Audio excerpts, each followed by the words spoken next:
Welcome to the Not Just Waiting podcast. I'm your host, Reanna Hoffman, and this is a space for women learning to wait well and live fully. Whether you're in the middle of uncertainty, transition, or just figuring out what's next, this podcast is here to remind you you are not behind, not forgotten, and definitely not just waiting. Let's dig into truth, grow in courage, and hold on to hope together.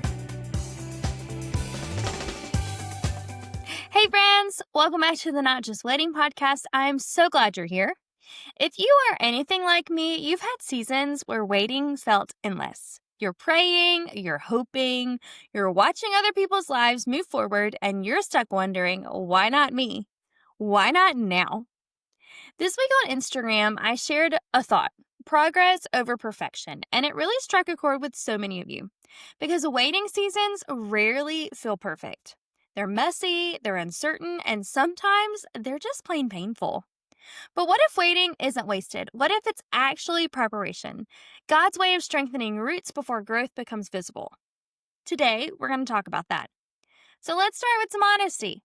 Waiting feels heavy because it exposes what we can't control. It's the job application that's unanswered. It's the prayer that feels like silence. It's the relationship status that hasn't changed. In waiting, we often meet our own impatience, comparison, and fear. I remember a season when I was sending out applications, working hard behind the scenes, and yet nothing seemed to open. I started asking, God, are you even moving? Did I miss something? Maybe you've been there. Psalm 27:14 says, wait for the Lord, be strong, let your heart take courage, and wait for the Lord. Notice, it doesn't say waiting is easy. It says waiting requires courage. Courage to believe God hasn't forgotten you. Courage to stay steady when nothing feels steady. Waiting doesn't mean nothing is happening. It means that there are things that are happening that you can't see. Think about seeds underground. We've got tons of plants back here. I'm trying to plant some zinnias behind my house, and I'm really hoping they're going to bloom. But think about them. Before the sprout even breaks the surface, roots are forming. Those roots make sure the plant can handle the wind, the rain, the heat, the hail, the snow, the sleet. Without strong roots, growth won't last. Those zinnias that I'm trying to water, I realize that I can't water them with my water hose. I have to water them with my watering can because if I let my water hose go, it uproots them. I don't know the logic or the science behind it, but it literally uproots my zinnias. So we know that roots are important because they hold the plant strong. That's kind of what God does when we're in a waiting season. He strengthens our character. He heals the wounds that we would rather ignore. He teaches us dependence on Him. He clarifies what truly matters. This is where I want to bring in something I recently learned on Substack. It says, your job is obedience and God's job is the outcome. Emily Vermillion taught us that last week. What changes everything? The fact that our job is obedience and God's job is the outcome. While we're waiting, we don't have to manufacture results. We can't just poof them. There is no genie in a bottle. We don't have to hustle to make the doors open. Our only job is obedience, to take the next right step. God's job is the outcome, the timing, the provision, the doors that swing open and close, and open and close. When I look back, I can see times that I was frustrated in waiting. But God was actually preparing me.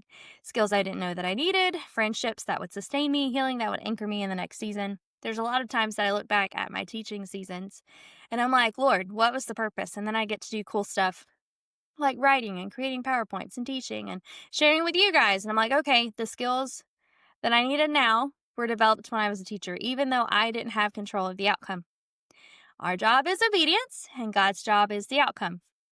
So we all know that I'm a very practical person. I like to give practical tips. So if waiting is preparation, how do we steward it?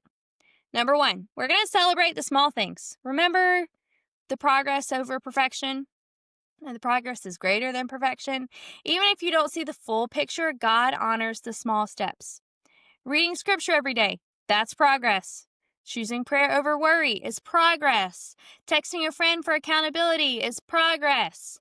We're going to celebrate those small things because I too have a tendency to want things that are perfect. But even today, I submitted an article to be published somewhere, and I was like, I can perfect it and not submit it on time, or I can submit it even though it's not perfect. And in that case, progress was greater than perfection because if I don't submit it, there's no way it can be published.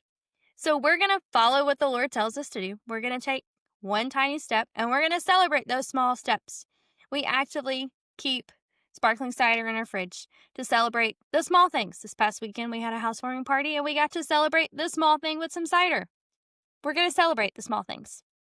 2, we're going to create simple rhythms. Waiting is the perfect time to anchor yourself. Maybe that's journaling your prayers. Maybe it's memorizing one verse a week, or maybe it's taking a walk to process things with God. These rhythms keep your heart engaged while you wait. I'm one of those people that every time the season changes, my rhythms change. And when my rhythms change, I get all out of whack. And so in waiting seasons, those are the time that you get to try out what works for you and learn what doesn't.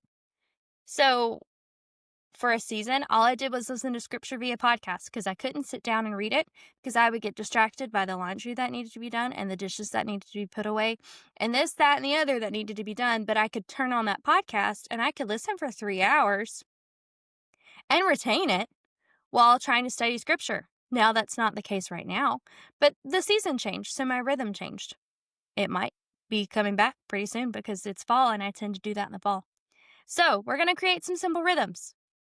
3, we're going to rest in identity, not performance.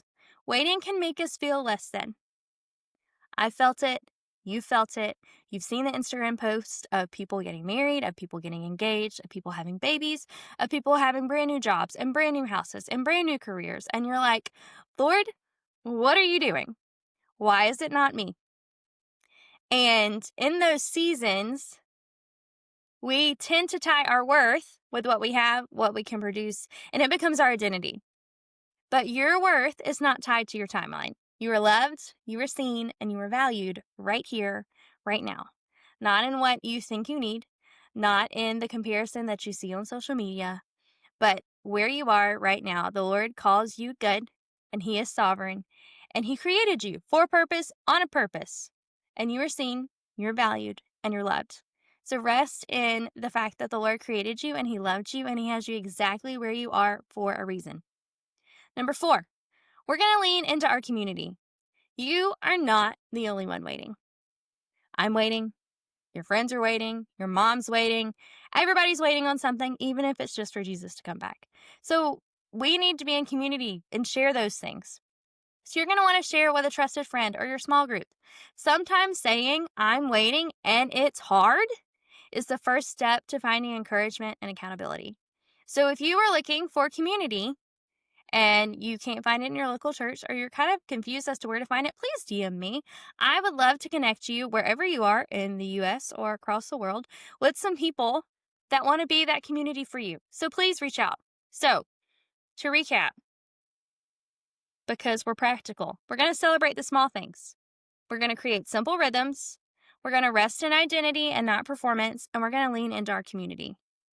If you're listening today and you feel like waiting is wasted, I want to remind you, God wastes nothing. I'm going to say it again.